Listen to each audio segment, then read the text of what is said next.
Hi everyone, it's Kendra and Jenny. Take your health back now. Today we're going to be talking about pet health.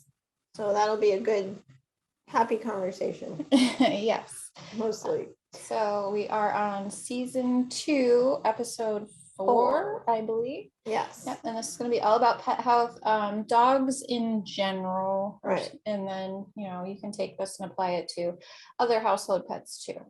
Yeah. So the statistics are pretty similar to people.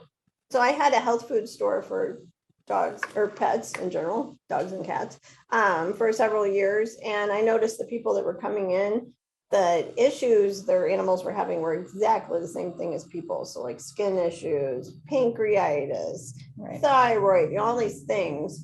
Cancer is a big one, that are really only, people should be having these normally. But everybody's dog was sick with something. So 55% of all dogs are obese. So we have those issues. And, with obesity comes issues like liver and heart disease and that type of thing. So those are very prominent in dogs. 1 in 2 dogs will get cancer in their lifespans. Ironically, 1 in 2 men will get cancer, 1 in 3 women. So it's 1 in 2 dogs and 1 in 3 cats. Yeah. So I thought that was interesting. Chronic conditions, same as people, like I mentioned, just across the board, all kinds of things. Even, you see a lot of dogs with the ear issues going on, stinky ear, stinky allergies. Skin. Yeah. Lots of allergies. The average lifespan of a dog is half of what it was 30 years ago. Yeah. Yeah. And I remember when I was a little kid, my aunt and uncle had this dog, and it was like everyone's favorite dog. And everyone loves this dog, and her name was Lady, and she got breast cancer and she died. Oh, really? And I distinctly remember, and I was not very old, probably like 6 or 7. And I thought, I remember everyone reacting to that. Like, it was so weird that the dog had cancer, and it was so crazy, and they couldn't believe it. And now you hear about pets having cancer all the time. Like, it's super common. It's commonplace. So that's a really short time frame for people to have just gotten used to these diseases happening. I feel like generally we notice things like that happening, but this has been really, a lot has happened very quickly. Right. And something else I noticed when, most of our career, we worked with people and then working with these animals, that people are starting to wake up to what's going on with people, and that we need to, eat better food and address the environment, that type of thing. But for some reason, even these people that are totally getting what they're doing in their own lifestyle, they're not correlating the exact same issues going on with pets, which I thought was interesting. So you've got people eating a totally organic diet with a lot of vegetables and good source on meat and all that kind of thing, but then they're feeding their dogs science diet, which is all corn, which down the line is all GMO corn. It just doesn't make sense. So there's like a disconnect in people's minds. And it's almost like the sourcing is the disconnect. I think people associate an issue with pet food. They associate cost and like brand name with being healthier.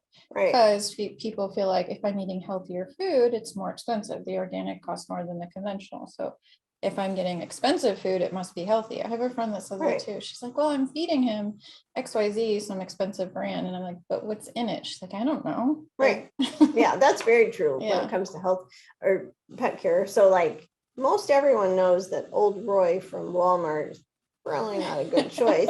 But then you have all these people that are feeding science diet, or what's the other big vet brand? I can't even think. I can't either. I forgot. We don't buy them. Right, exactly. But because they're sold from a vet and they're higher cost. Royal Canin is, and she was talking about her cat. Oh yeah, that's a big one that she was talking about. And I was like, I don't think that that's really that healthy, especially cats being complete carnivores. The whole dry food in general is bad. Right. Yeah, cats should definitely not be eating dry food. Yeah.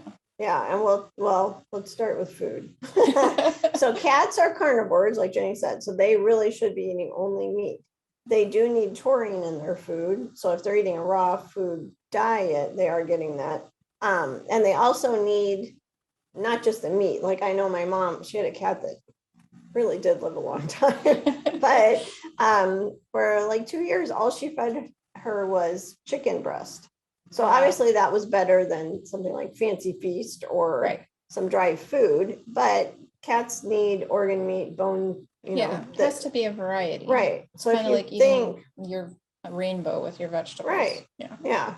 Yeah, because if you think, and it all comes back to what somebody would be doing out in a natural environment. So an animal out in a natural environment, a cat would be eating a mouse, the whole mouse, and they need all the nutrients from all the parts. So yes, definitely a carnivore diet for the cats. Dogs are not carnivores, or omnivores, but they're about 80% the meat. And again, same thing, they need organ meat, they need bone, they need, muscle meat, they need all of that. And then they need about 20% vegetables. Yeah. A lot of people don't know that. Yeah. I think they're called opportunistic eaters. So yeah, like they could survive on lots of things, but if they were eating their ideal diet, that's what they would be. Right. And a lot of the vegetables, well, I mean, think about your dog if you have dogs.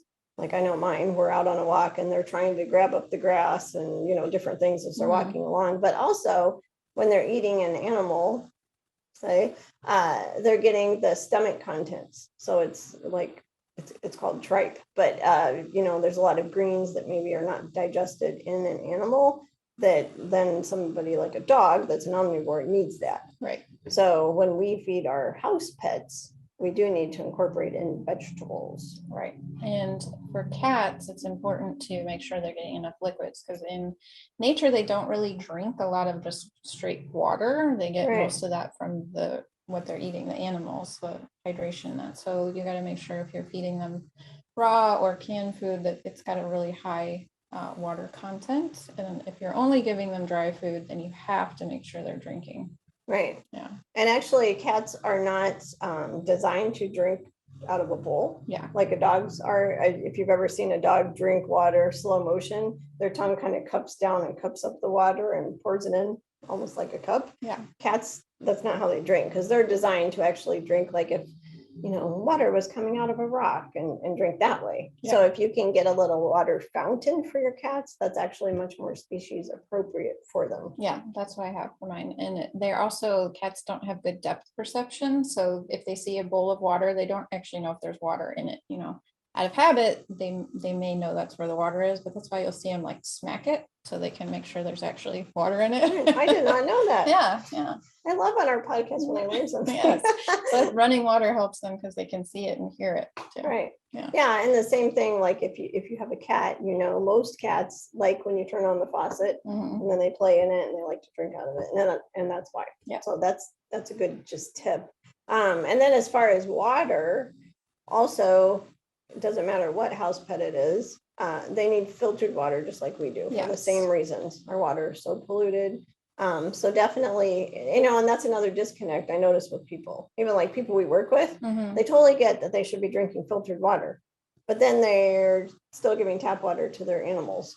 Yeah. And think about the size of your animals. If you have a cat or a small dog, think about the quantity of, medication that's in the water or the bad chemicals in the water or the cysts in the water. They're going to affect their metabolism at a lot higher level, kind of like children. Right. So it's really extra important. Yeah. And then along with the water, we kind of got off the food. We'll go back to it. But with the water, make sure that you're, changing the water out several times a day because bacteria can breed in there really quickly. Yeah. Also cleaning their water bowls. And what the water bowls are made of. Right. So stainless steel or glass because plastics are bad.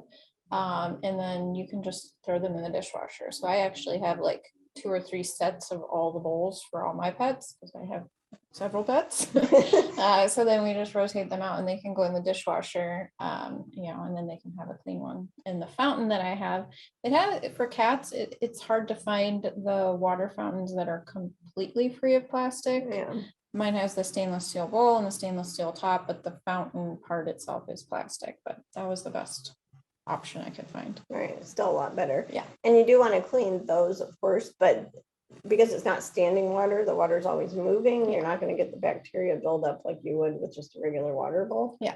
Yeah. But that's a good, like what Jenny said, with having several different ones and washing them in the dishwasher, because, obviously we wouldn't eat our dinner and then put it on the counter and then put our food in it the next day and keep eating. Yeah. I mean, it's the if same you with the came to animals. my house and I handed you a bowl that had clearly had food from yesterday from someone else in it, what would you think? Right. But we do that with pets, especially when they're sharing community. You know, one's got something and then they pass it along. So yeah, that's important. And the idea that they just lick it clean, I think people think that too. And so, no. No. Yeah, and cats' mouths are actually much dirtier than dogs' mouths. Yeah, dogs have that enzyme that kind of cleans it up, but Right. cats, not so much. Yeah. Plus, when they're eating all raw, or they should be eating all raw, but all carnivore diet, that adds to that too. But definitely, anyway, make sure that you're cleaning their water bowls and food bowls, and then the filtered water as well. Also, if you have a reverse osmosis filter, same goes for people. You want that makes an acidic water, essentially dead water. So you want to make sure you're putting alkalinizing drops into the water for them as well as for you. Yeah. So that's a big one. One thing that's just like a tip with dogs that I usually do is when you make eggs, I always dry out my egg shells and then put them in a coffee grinder and grind them up into a powder. And then you can put that powder on the dog food just to get added calcium in. It's just a good tip. Yeah, that's a good way to reuse, and it's free because you wouldn't normally throw that out. So. Right, exactly. Yeah. And then as far as food, okay, so with dogs being omnivores, so we have 3 really good examples, firsthand examples on how taking a dog's, so diet, environment, lifestyle, like we always talk about with people, same thing. So we take a dog, we change their diet, lifestyle, and environment and how they heal and change. And so this is a good example about, even for people, how you don't need tests. People have that mentality that we always need tests. And to figure out exactly what's wrong with you to make you better, but it's the same for people as it is for pets. As long as you do all the things, you will get better. And it's the same with the animals. There's the foundation, those 4 big pieces, diet, lifestyle, environment, and movement. If your pet is never getting any exercise, that's going to be a problem too. But if those things are all in balance, then you should see wellness. If there's still something lingering, those are the really few exceptions where you may need testing to figure something out. So most of the time you don't need to test, you just need to do the foundational things. And if you do these foundational things before sickness and dysfunction, then you have prevented those. So you would never be in the place where you would even think that you would need testing, because people don't go, I feel great, I should test things. Right, exactly. So yeah, the goal is really to learn these lifestyle things that you should be doing for you and your pet to prevent disease and dysfunction. Right. And people talk about it is expensive to feed a raw food diet. It really is. Yeah. But I have not been to the vet in years with my pets. So if you really think about, and we say this with people all the time too, if you think about that, you're investing this money in their diet and everything else you're doing with them, but you're saving so much money by not having those visits to the vet all the time and surgeries and medications and tests. I can't believe how much money people spend on their pets running tests. There's pet insurance now, if that tells you anything. And also, I think what we were talking about, that disconnect, people think they're making healthy choices for their pet by buying really expensive food. But if you are doing the raw food yourself, homemade, it's actually less expensive than those expensive brands. So I mean, if you're just feeding the cheapest thing off the shelf, then yes, this is going to be more expensive. But if you're paying high cost for something you don't know the sourcing or ingredients, this, if you do it yourself, may bring it down. If you buy the raw food, the frozen, pre-made, then it's probably going to be about the same or a little more. Right. Yeah. So we'll give you our examples first and how these animals were able to turn their health around, and then we'll tell you really what you should be doing. So first example was my dog Lily. So when I got her, she was about 1.5 years when she came to me, but by the time I got her, she was emancipated. I mean, she was the skinniest dog I've ever seen, like a skeleton with skin. It was awful. Worms, She had worms so bad they were oozing out of her. I mean, it's gross. Sorry. Her skin was awful. Her fur, she's a pit bull, so she has really short hair. Her fur was almost like splinters. Like it was hurt me to, pet her, and her hair would get under your skin. She had like a waxy feeling on her skin. All her teeth were broken off and black, and she'd come from a terrible situation, very awful situation, where she was pregnant at 9 months old and they threw her out in the cold and all her babies froze to death. And so talk about traumatic, stressful, but anyway, well, and then another thing too, and this goes along with people experience too. So that all that trauma that she experienced, it took her years with me before now she'll let me, she'll lay on her back and you can rub her stomach and things like that. She used to always keep that, covered. But anyway, over the years with me, and it's taken several years of doing all the right things, she's now really good looking dog, and she's going to be 9 this year. So she's filled out, she's perfect weight, her skin is nice. She's never had a bath because of her trauma. She won't go in a small area, so I have never given her a bath ever. She doesn't smell at all. No, she's super clean, and she doesn't have that like oily, gross feeling. No, her fur is really soft now. She's never had any kind of a weird ear infection, or that black ear that dogs get. That head shaking. Right. Yeah. None of that. She hasn't been to the vet in years. Her trauma has healed, but we'll talk about what we do later. Okay, so that was one. So talk about a huge turnaround for health. Just want to say, with pets, because their lifespan is shorter, you're going to see this happen quicker than you would in people. So even though that took years, it's because she started at such an extremely bad situation. So with a person, if they were in that bad of a state, it would take, even more than just a couple years to get them to that really, really good state of like perfect wellness. So it's really cool to look at animals that way, because you can see it in a shorter time frame, the changes. Yeah, definitely. And again, it just shows you why, if you start, obviously she was a rescue, but if you get pets whenever you get them and start doing these right off the bat, you're preventing anything from happening. So we wouldn't have had to go through that long cycle. So then the second example was my stepdaughter was here living with us for a little while, and she brought her dog, and he's part Shar-Pei, so he has skin issues anyway. But when he came, he had some terrible skin issues. He had just huge bald patches, and he had just bleeding. It was really bad because of allergies. She didn't know what to do. Just itching all the time. He was a hot mess. Yeah. And she only lived with us for maybe 2 months. I mean, it wasn't that long, but just getting him on a very healthy diet and living in our house where we don't have any environmental toxins or anything like that took 2 months, and all of that went away. And his skin, again, it all cleared up. His fur came back in. He was shiny. He was soft. He didn't smell. He smelled so bad when he came to our house.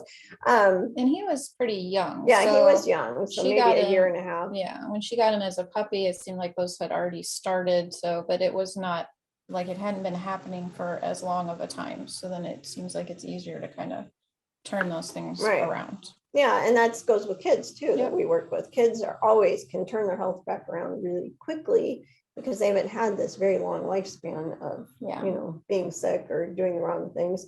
So he's a good example too. So with Lily, I started her on complete raw food, nothing else. I mean, as far as food, like she got top of the line, all raw.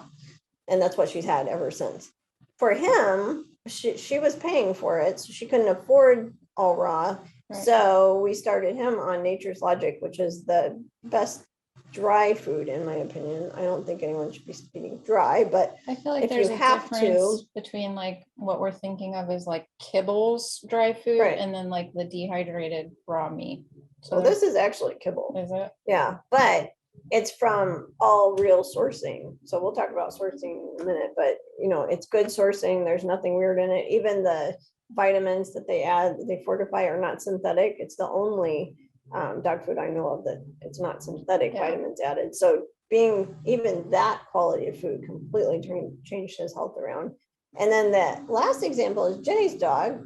Yeah. Rocky. Well, you can tell that story. Yeah, he is right now 15 and a half. Yeah.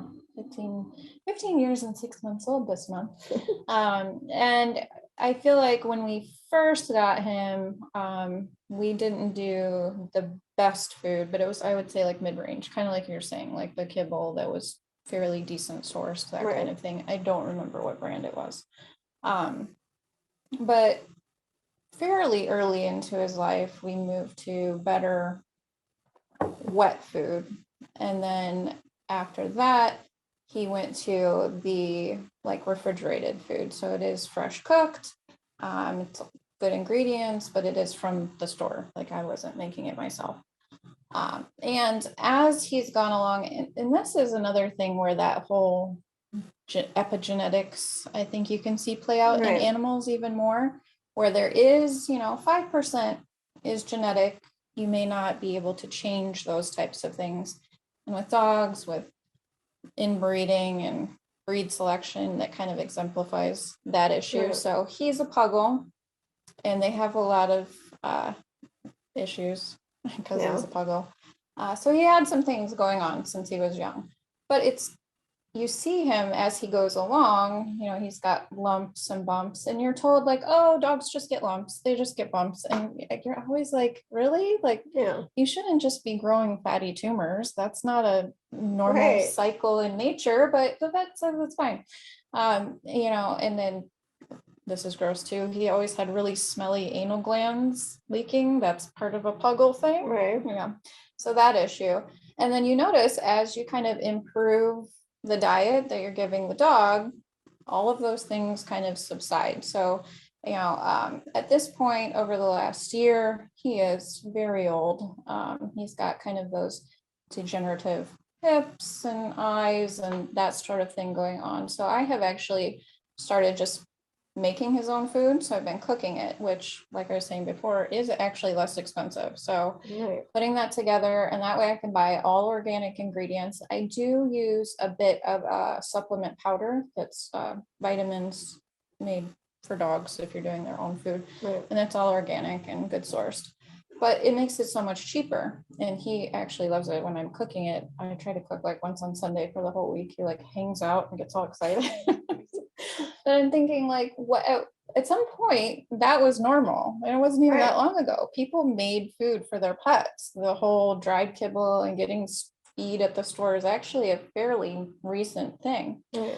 So, I keep thinking, oh my gosh, he's on his last legs. What are we going to do? And then, that's when we switched to the refrigerated food. Oh, and he got much better. He's not stinky. He's jumping around more. And now that he's on the homemade food, like, I think he might actually live forever. Yeah. I'm he sure. they were talking about having to put him to sleep. Yeah. And then she started making his food. And then, and now we keep talking about he's going to live forever because it's completely changed his health around. Yeah, it's amazing. It's crazy. And you think back and you're like, if I had started doing this when he was just a puppy, how much of these issues we would not have had to deal with, and just the quality of life for our pets, like how better he probably would have felt for that whole time. Exactly. Yeah. So the stages of food are, the very best is raw, just all raw, because that's what they would be eating. The next best thing is cooking, like Jenny said, with all natural ingredients, and sourcing, of course, is always huge. So you want grass-fed, the sourcing to be as good as possible, just like people. So cooking, or even there's some canned that's okay for those dogs that, have to eat canned. The thing with canned though is it is processed and it is BPA issue, with the cans, that kind of thing. So raw, cooking your own, maybe canned if it's really, really good source. Dehydrated is good. And then kibble if it's a really good source. And I really only know of 2 brands that are even a good source. And then from there on, it's like feeding your dogs potato chips every single day, or McDonald's. Right. Really. And it's just not surprising that they get tumors and they die really early and they're overweight and all of that. Diabetic. There's so many dogs that are diabetic and on insulin and even injuries. So if your body's breaking down and overburdened, and this goes with people too, people that get injured a lot or pulling muscles or degenerative discs or hip dysplasia, I guess that's dogs, but hip replacement. Yes. It's the same thing with dogs. I can't believe how many dogs are getting surgeries after surgeries. Yeah, it's crazy that all the people I know that have dogs, like they get older and they're like, oh, we had to take them in to get this removed or that removed. And it's almost like people have this like dollar sign in their mind. Like, well, Right. if it's going to be more than $3,000, then we can't do it and we'll have to put the dog down. But anything under that is totally worth surgery. Like, yeah, but it's still that conventional Right. medicine mentality that we all have. Also, okay, I just wrote down what you were talking a minute ago, flea and tick medication. So many Mhm. people are like, because that's just part of the conventional veterinary protocol. Are you on your flea and tick medications? And now they have them where it's all year long. Well, I know we've talked about this before, but anything that is designed to kill, so that would be like a flea collar, flea, I feel you like the know, topical ones at least are a little better because now they have the ones where they eat it and Right. their actual skin and blood and whatever the bug is eating kills it. So Right. that's coming from inside your pet. Your Right. pet is poisonous. Right. So it's circulating all the time. And not to mention, if it's designed to kill a flea or a tick 24/7, it's also killing all of your pet's microbiome that they need to be healthy. Yeah. The thing about EPA certified antibacterials or insecticides is they cannot actually tell the difference. You know, if that chemical doesn't just target a flea or a tick, it's just that fleas and ticks, their size, their makeup, that's the chemical that kills them best. It's Right. still killing anything living that it comes in contact with, just Right. at a slower rate or at a different metabolism with different animals. So it's Right. still bad. Anything that's designed to kill, and I know we've said this before, probably more than once, anything that's designed to kill is designed to kill life. So it doesn't matter. I can't discern between the flea's life and your dog's life or the microbiome's life. It's just killing life. So the fact it doesn't kill your dog is just exactly what Jenny said. It's enough to kill that flea, but it's acutely, chronically, I mean, not acutely, chronically, Accumulating. slowly making your dog sick. Yeah. Like so many chemicals that we're ingesting or in our water and that type of thing. So definitely. So, and here's another thing, and we talked about this with people, it's the same thing. So you're not going to get infections and that type of thing in your gut, or fungus, people have fungus on their nails, whatever. You're not going to get that if your body is in balance. Right. So anything like that likes to live in an acidic environment, low oxygen, that kind of thing. So if your dog is very healthy, they're not going to be a good host for fleas or ticks. So even if they come in contact with them when you're out walking them, they don't want to stay on your dog because you're going to get infestations. Right. And if you're going somewhere, if it's summer and you're going deep woods hiking for a week with your dogs, the same precautions, just check their fur. You can use natural oils that repel the insects from getting there in the first place. Cedar oil is great for pets. Right. There are a lot of essential oils, although be careful with cats and essential oils. Yes. Make sure you look that up, because there are a lot of essential oils that are toxic to cats. I feel like cats don't really, even though they're out in the summer, it's not the same like where you would take your dog hiking with you. So. Right. Yeah. But as long as you're doing that, like Jenny said, essential oils, if you're out, feeding them a species appropriate diet. Diatomaceous earth is really good. You can put it on their fur. You can also put it in their food, just sprinkle it on. But they're not even going to get fleas and ticks. My dogs, like I said, Lily's almost 9 and Randy and Pip are almost 10. They have not had flea medication ever since they've been with me. So I've had Lily for 7 years now. She's never had any of that ever, not once. And I've never not once found a tick on her, or none of them have ever had fleas. No, I don't do that either with my pets that we've had, and they don't have them. The one time that we had fleas in our house was because someone brought their pet over to visit and they had fleas, and then we ended up with some in our house. But even that, it's not like they got on my pets and we had this infestation. There was some in the house and I killed them and they went away. Right. Yeah. So that's huge. And just remember, it all comes down to the environment and then what's happening in your internal environment. So people, pets, doesn't matter. Same thing. Also, while we're talking about that, vaccines and medications are toxic, just like for people. So with, so much of the veterinary medicine, I'm sorry if there's a vet on here listening. We We're know not- that most right. doctors and most vets get into what they do to be helpful. If Right. they're trained in a system that is not made for chronic disease, it's not made to prevent disease, it is just made to cover up the symptoms once you have them. Right, and vets are trained almost exclusively by the pet food companies and pharmaceutical companies. So that's why. So I apologize. But with the vaccines, the only vaccine that is legal to have for your pets is rabies. Not that's legal, that's required. I mean, required, legally required. That's Yeah. what I was trying to say. Is rabies shot, but right now they do a 1 year or a 3 year. But so always get the 3 year because they're exactly the same thing. And this probably is different by state though. So Probably. this is Illinois. Yeah, so check your own state, but that happens to be, actually, I know in our state and Tennessee, because of my stepdaughter living there. Yeah, It's and the same. Here, just recently, they've made it so that if you have cats, they are also legally required to have rabies shots, even if they're completely indoor cats. My cats Right. are all indoor, they don't go outside. And I just have opted out of that, hopefully.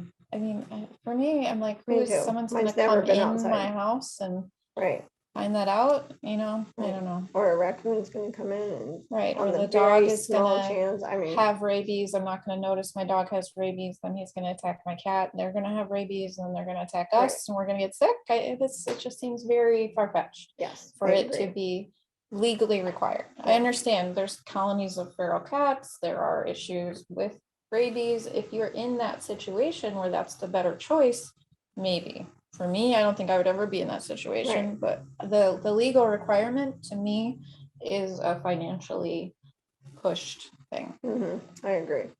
But for dogs, you really, I mean, unless, well, anyway. They are outside and they do have tags and they do have to interact, so you can Right. get in trouble. Yeah, and if for some reason you had a dog that ever bit someone or somebody accused them, Yeah, they could put the dog down just because they weren't up to date on their rabies shot. Yeah.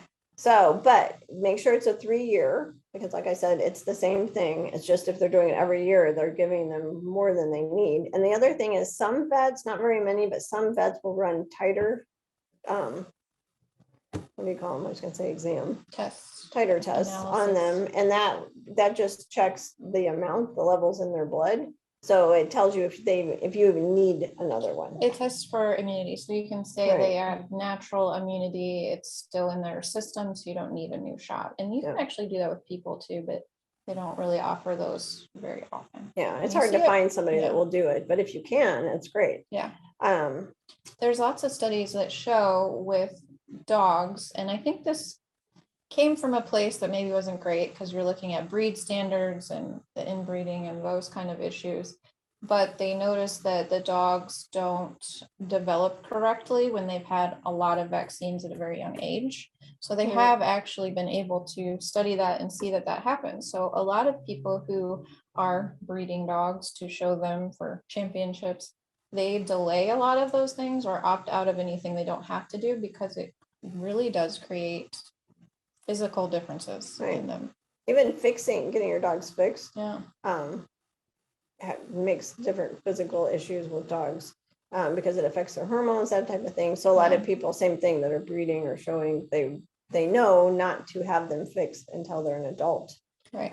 Whereas rescue dogs, puppies, it's like a requirement for you to Right. get adopted. And that's but one of those situational unfortunate. things, like 2 kittens that I rescued, they were not even 3 months old and they had already been fixed. And they were Yeah, so mine tiny, too. like 3 pounds. That's Yeah. like gotta be a really good surgeon.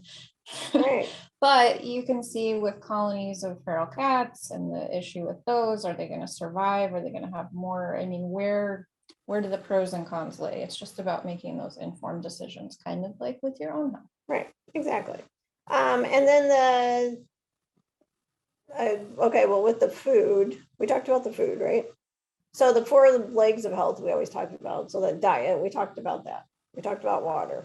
So stress would be falling under mindset. So that's another leg is mindset. So Yeah. obviously we can't work on mindset with our dogs, but keeping them in a stress-free environment, that's a big one. So remember, stress, your body can't discern between a very stressful event or a physical event. So like the same thing goes for pets.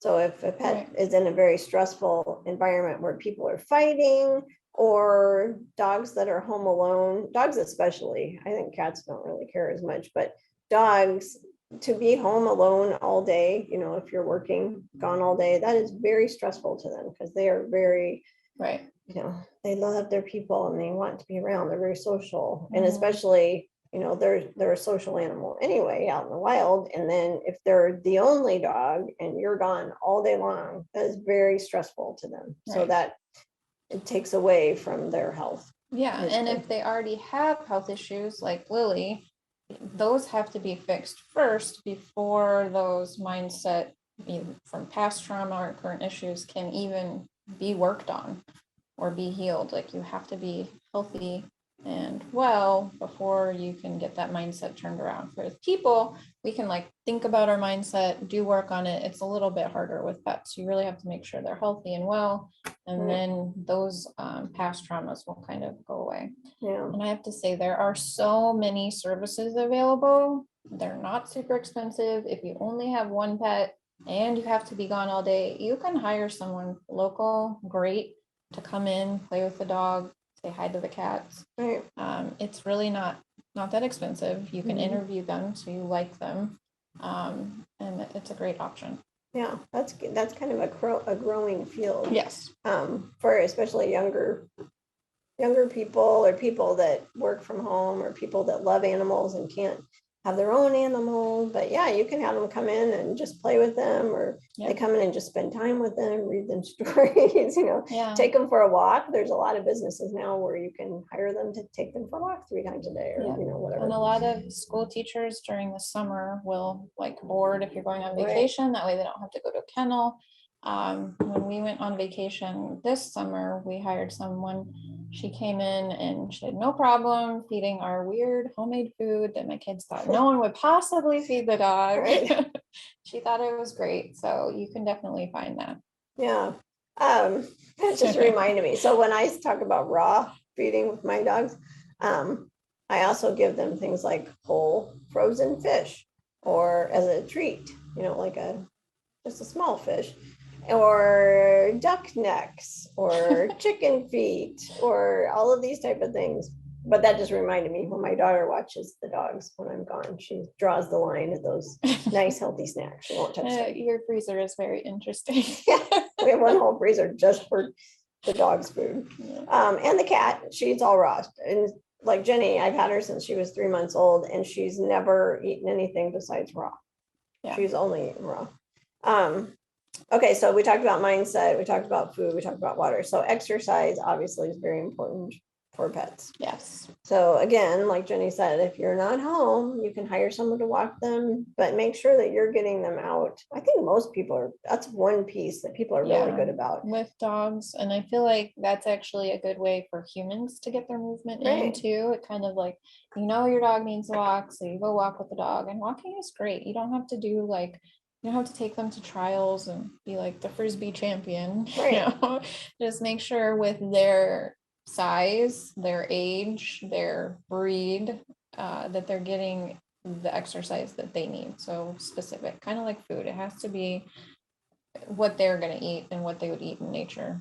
Right. Yeah. And definitely breed specific, because some dogs need, I mean, they're bred to, you know, like be herding sheep out on a ranch. That's their job. And that's another thing goes with mindset too. So with pets, a lot of them were bred for specific jobs, and they got that job in their head. Like my sister has an Aussie. He has that job. He's working all the time. It's like trying to herd and keep everything in line. So, and some dogs are smarter breeds, and they need that job. And if they don't have that job, it's very stressful to them. Right. So keep that in mind too, as far as mindset and exercise. If it's a rescue and you're not sure what breed it is, just pay attention. They'll give you signals. If they're, you know, a highly active dog that seems very smart and always getting into trouble, it could just be that they need more mental stimulation. So dogs like having jobs. It gives them something to do. It's a routine. It gets out energy. It gets out anxiety. Right. Yeah. And you can do games with them, like hiding treats. You can take them to agility class if that's something you like to do too. Some of when we were doing Paws for a Cause with the rescue dogs, they loved agility class, most of them, not all of them. But it's almost like going to a playground and they get to do all the things and it's just fun. Agility classes that anyone can do. These are not like you have to do it so well that you're on TV. They just have the equipment set up that you would normally have at home. So it's kind of like taking your toddler to gymnastics. They're not going to be in the Olympics, but it's a good exercise. It's fun. The equipment is there for you to use. Right. So there's a lot of things. I know a lot of people that take their dogs and they do nose work training and all these type of things. That wouldn't be for every dog. No. But some dogs love it. Yeah. My dog that is the puggle, that beagle side with his nose, that was definitely, when he was younger, an issue that we had to figure out ways for him to not get so distracted by his nose, because that was his big thing. Right. Yeah. And so then also, everything that we're talking about actually is detoxing for the body. It's kind of like what we're talking about with people all the time too. But you can add milk thistle is good for detoxing, because again, there's so much going on in our environment that's out of our control. Right. That's a big one. So to help assist the body. And this is dogs. Yeah, this is dogs. Specific. Yes. Also, if they're having issues, like Samantha's dog was having all those skin issues, we changed his food, but we also did give him a probiotic. So if they're having a lot of skin issues or digestive issues, that kind of thing, you can give them a good quality probiotic with their food. And digestive enzymes too. Too. A lot of people, they feel like the food is the issue. They try to change it, and then the dog is having diarrhea or throwing up. That's the change in the food. So you may have that upset for a little while. If you do the probiotic or the digestive enzymes, it helps that not last as long. But when you're changing the diet completely, your gut is going to react. So you have to remember that that's not just because, I tried to give my dog raw food and it just didn't agree with him. It was terrible for him. That's not it. Right. It's still the best thing for him, but there is a period where a lot of dogs go through that, where they might have diarrhea, that type of thing. Yeah. Like Jenny said. So think of the probiotic and digestive enzymes more like a short-term fix until just get them over the hump, until they're doing better. What else? And they have some made specifically for pets, but most high quality human grade, as long as you're looking at how much the dog weighs, that kind of thing. Yeah. That's the main thing with the dogs. Coconut oil is a good antibacterial, antiviral, works well with ears, with skin issues. But again, as long as you are getting them healthy and eating the right food, they shouldn't have those issues. I actually use the coconut oil in the food I make, since it's a good fat. Right. And he's got kind of bad teeth. Yeah, I give my dogs a spoonful every day. It's a treat. They really like it. Apple cider vinegar is good for skin issues. That's a really good one. Or sometimes people get the corn flake or corn curl smell on their feet. Oh, yes. You know what I'm talking about? Yeah. That's good for Fritos. Right. Apple cider vinegar is good for that. You can put a little bit in their water. And then the other big one is environment. So we talked about the outside environment that is out of our control. But your immediate environment is your home, right? Your yard. That's a big one for dogs. Yes. If you're using any kind of yard chemicals, your dog, think how tall your dog is, and it's close to that. Yeah, again, it's a poison. The pads of their feet are just skin. Right. They're just going to soak things up. Right. So definitely don't be spraying your yard at all. If you have dogs out in the yard. And if you don't have a yard and you're in the city, or you're someone that goes to the dog park, make sure you look into that, where you're walking your dog, where you're taking your dog to play, what they're using, that kind of thing. That's a hard one. That always makes me so mad because, if somebody has their yard treated, or even like parks big, you have a giant park and they'll have one little flag in the corner that's this big to tell you that the lawn company has been there. So be on the lookout for those flags, and don't let them walk through that grass, like Jenny mentioned. And then everything in your environment that we already have you do as a person, you're just inadvertently helping your dog. EMFs are a big one. Yeah. So they do make little EMF protector tags you can put on your dog on their collar, especially like when you're out.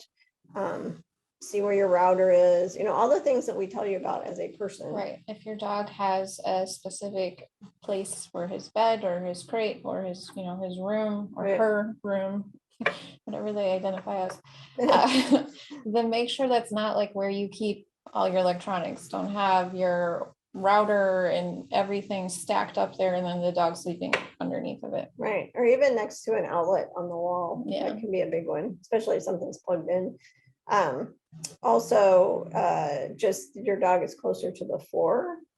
Same goes with kids. They're closer to the floor. So that dust, if you have any fragrances or your cleaning products, that type of thing, it always settles into a dust on the ground. So they're closer to that. Yeah. So again, as long as you have non-toxic cleaning products, you're addressing all of that on that level for you as well. And the same for the products for the pets. If you go into the pet store, there are just shelves and shelves of dog perfume and cat scented wipes and waterless shampoo that makes them smell like fruit, or colors, yeah, like hair, fur dye and fingernail polish. And there's so many dog personal care products that people use that are really toxic. Yeah. So the same as you would look through your personal care products, pay attention for your pets. Right. Also, don't bedding. Use them. Most of them you don't eat. No. And they do make a lot of alternative, less toxic products. Like when I had Noah's Tub, we had a non-toxic shampoos that were Castile soap with essential oils, that type of thing. And I know I have a friend that owns a grooming business, and the poodles that come in to get their hair dyed, she does use something that's a vegetable-based dye rather than a synthetic dye. So, but really, I feel like a dog shouldn't be having their hair turn purple. I don't know. It's just my opinion. I don't have poodles. But also bedding is a big one. So bedding is usually toxic. Yeah. They put flame retardant on it on top of other. Or it's just made out of like leftover scrap with who knows what inside of it. Yeah, that happens a lot too. Right. Also for dog beds and things, it's usually sprayed with water repellent, like Gore-Tex or something, super toxic. So, be cognizant of where your bedding is coming from. People like to dress their dogs in the winter. I know I do that. I have a pit bull. She's freezing in the winter. So I have sweaters, but they're alpaca wool. They're really good source. So just be aware of sourcing for everything that you have for your dog. I had thought of one other thing while you were talking. No, I can't remember. Oh, I don't think we ever said with the pet food. So on top of there being GMOs, they're mostly grains, which are totally not species appropriate diet. Also, they have pea protein, seems to be a new one. It's grain free, but it's really pea protein is the biggest ingredient. There's some movement. I kind of disconnect again towards the animals becoming more plant-based. Like people are into the whole plant-based diet, which plant-forward eating is super healthy. We eat too much meat. But if I'm a dog or a cat, that is what I eat. That is what is appropriate. Right. But on top of that, and it goes with people that are vegans or vegans, there's so much processed food now that is plant-based, but it's really that synthetic biology stuff that I've been talking about a lot in previous videos. It was never an actual plant to begin with. Right. It's that computer program of the protein that is exactly the same replication of the plant protein. So they're using that a lot in dog food now. Yeah. So it's like, I know I've said this before, but it's like GMOs 2.0 because it's not natural at all. And it's something we've never seen in the environment. So their body won't, recognize it. So it's going to react. But this pea protein that I've seen as a number one ingredient in a lot of pet food, that is synbiology, synbio. So be aware of that. And then the other, go ahead. It's cooked at such a high heat. Right. To keep it so it's shelf stable, it can be stored, it can be shipped, who knows when that was actually made. There's like no nutrition left by the time the food is in the bowl. And again, it's like McDonald's or a potato chip or something. Yeah. And not to mention, can you imagine spending your entire lifespan eating the exact same meal every day? That's what a lot of dogs do. If I really liked it. Maybe potato chips every single day, every meal of every day for the rest of your life. Wine and raspberry sherbet. But oh, they also irradiate it. That's what I was going to say. Yeah. So it is, yeah. If you think about, and we've said this about people food before, but if you think about kibble, how long it could sit on your counter and never rot or mold, it could sit there forever. Yeah. Because it's dead food. I say that about French fries. Like if you're Right, in the car and you drop your hummus and your carrot in the seats, you're going to look for that because it's going to get gross. Right. If your kid is in the back seat eating their McDonald's French fries and they drop French fries all over, nobody cares. There's always French fries and nothing happens. Yeah, because they can last years and years and years and look Yeah. exactly the same. But it's the same with kibble, Yeah. as opposed to a raw food diet where you're not going to even leave it out at night, overnight, because it would be rotting already. But the one other thing I did want to mention that people, I don't even think people know, but the animal protein that goes into dog food, you know, it does say like chicken meal, like And cat it food. uses that meal Yeah. a lot in dog food and cat food. The sourcing for those animals is the worst possible sourcing. So not only is it conventional animals that are sick, So gross. eating GMOs, but it's called the 3Ds. So it's dead, deceased. I always forget what it is. Dead, deceased, or what's the other one? There's 3Ds, dead, deceased, or diseased, I guess is what it is. So, you know, in conventional farming, they take the best to give to the people, and then everything else, all the parts, all the sick animals, the ones that just died, all of that, they put in the dog food, Right. which is just, if you think about that, and then anytime you have something like that, even with conventional animals, for people, they're sick, stressed animals, they pass that on to you. Yeah. So if you're giving diseased, dead, you know, Yeah. can you imagine what that's passing on to your animals? So And just keep that's that why in we mind. see more and more of these recalls and deaths from food because the sourcing is just so awful for Right. most pet food. You know, those are the things that are causing such a widespread acute reaction that they have to pull them. But think about the long-term chronic issues that no one equates to their food that these animals are having. So you can have a happy, healthy, long-lived pet who's, you know, provides you with great mindset, you know, as a part of your family. You're not taking them to the vet and worrying about bills all the time if you think about these things from when they're little. Right. And all of these also help you. So everything with the environment obviously is helping your health, your kids' health, your pet's health. I just wanted to put one other example of a dog. So the world's oldest dog died when I had Noah's Cub. So I think that was 5 years ago, 6 years ago. But at the time she died, I think she was 32 years old, and she was some kind of a mixed breed. It was in a different country, but she had lived her whole life on a farm. She had only eaten table scraps of real food. We're not talking processed junk food.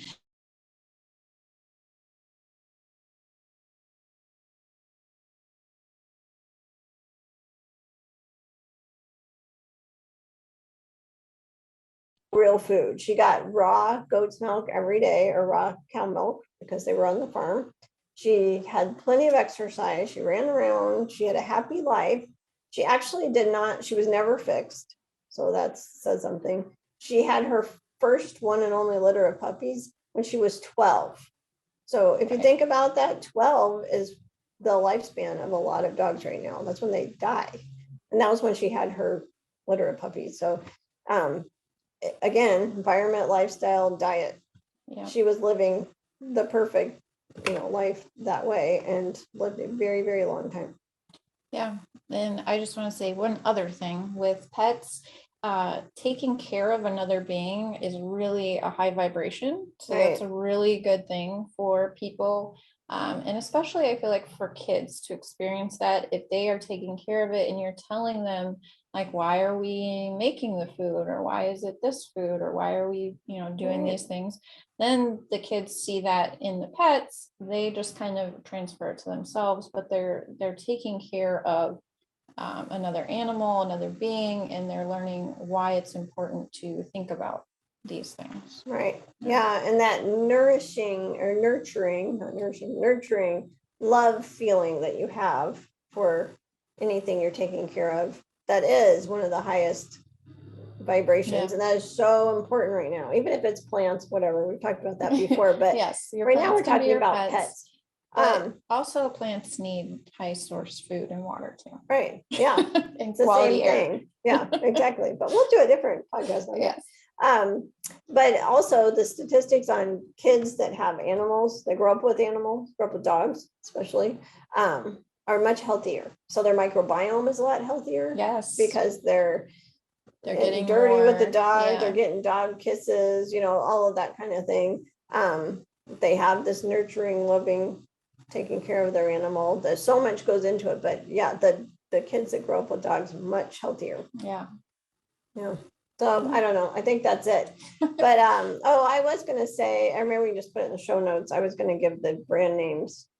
Oh, that's a good idea, since we didn't have most of them off the top of our head. Oh, and if you're watching this when we put it out this week, we are going to be at an expo this weekend. Oh, yes. So if you'd like to come see us, it's in Tinley Park, Illinois, October 2nd and 3rd of 2021, in case you're watching this way in the future. So I just wanted to put that out there. We will be speaking on Sunday at 2, but we'll have a booth there the whole time. So if you want to come see us, pick up some books, chat, learn about our programs, we will be there, as well as one of our preventative health practitioners. So if you're looking to move in that direction, that would be a great time to come find out what we are all about. Right. And it happens to be a health freedom expo, by the way, because right now health freedom has never been more important. And what we're speaking on actually is the cause is the cure. Yeah. So that's what we talk about all the time. That's what we're talking about today with pet health. The cause is the cure. So if you want to listen to us talk on that topic some more, yes, that's what we're talking about. Right. Yeah. So we'll put the brand names in the show notes, but really it comes down to raw, good sourced. If you can get grass fed, local, just like we tell you for you, same thing with your pets. That's the very best. Yes. Best source you can do. Don't forget about mindset and movement and environment. Yeah. Okay. I hope this helped. That was fun doing one that wasn't. It was. It was much happier. This. I hope everyone else did too. Yeah. Bye. Thanks.